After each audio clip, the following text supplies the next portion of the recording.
Tulsi Gabbard dropped a bombshell that, well, some people probably saw coming. Now, in support of President Trump's maximum transparency mandate, today I'm releasing never-before-seen communications and documents that expose exactly how Fauci worked to suppress the truth about his actions. And these newly declassified files show an intelligence community scrambling for answers, while Fauci's role appears to be much bigger and messier than the public was originally led to believe. So today, we're going to try to break that all down. Let's kick things off with what these documents actually reveal. In one of her final moves as Director of National Intelligence, Tulsi declassified hundreds of pages tied to the federal government's effort to figure out where the pandemic came from. Most of the material consists of communications between and within intelligence agencies, the studies analysts were reviewing, the experts they consulted, and also the internal process of trying to make sense of a rapidly evolving situation. The release also included the EcoHealth Alliance Progress Report detailing its work within the Wuhan Institute of Virology. This document that had circulated before, but only in heavily redacted form. Now, I'm not here to jump to conspiracy theories or try to dissect scientific studies, because that's definitely outside my wheelhouse. But focusing on the internal communications alone gives us enough evidence to understand what was going on behind those scenes. For starters, the intelligence community seemed to be all over the place, as if they too were trying to figure out what was going on.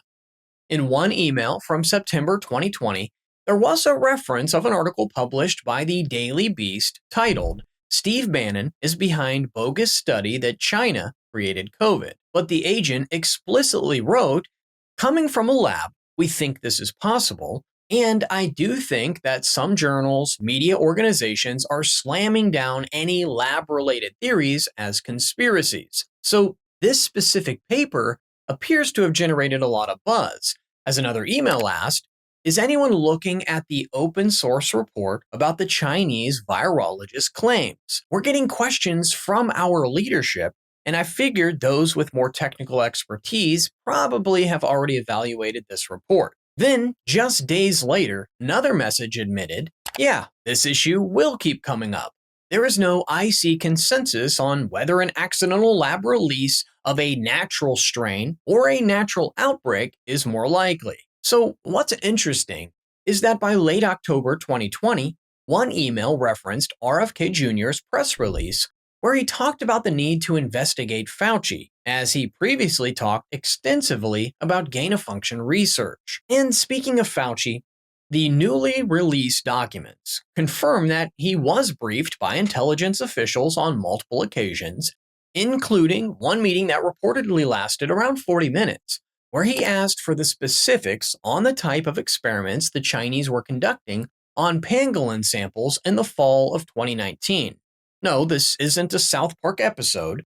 In addition to highlighting the importance of getting samples from the individuals at Wuhan Institute of Virology who were ill in the fall of 2019, Fauci also suggested the intelligence community connect with 3 experts, all of whom have advocated for the features of the virus that they judge to be consistent with a natural origin. So make of that what you will, but to me, it certainly looks like he was pointing investigators towards voices that largely aligned with the explanation he had been publicly backing from the get-go. But let's get to the juicy part, because these documents suggest Fauci wasn't exactly giving Congress the full picture as early as May 2021. Gain-of-function research, as you know, is juicing up naturally occurring animal viruses to infect humans.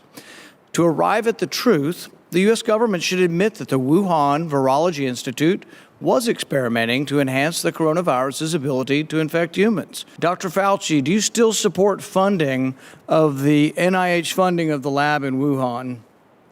Senator Paul, with all due respect, you are entirely and completely incorrect that the NIH has not ever and does not now fund gain-of-function research in the Wuhan Institute of Virology. Do they fund Dr. Barrick?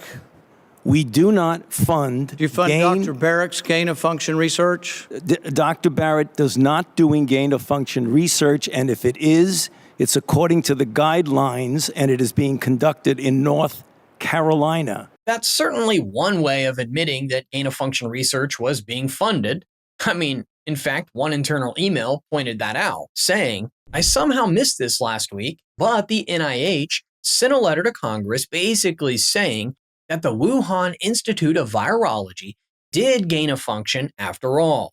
And attached to it was an opinion piece from the Washington Post talking about the implications in detail. Yet, just a couple of months after this hearing, Fauci was still publicly maintaining that no such research had even taken place. Dr. Fauci, knowing that it is a crime to lie to Congress, do you wish to retract your statement of May 11th where you claimed that the NIH never funded gain-of-function research in Wuhan? Senator Paul, I have never lied before the Congress, and I do not retract that statement. This paper that you are referring to was judged by qualified staff up and down the chain as not being gain of function.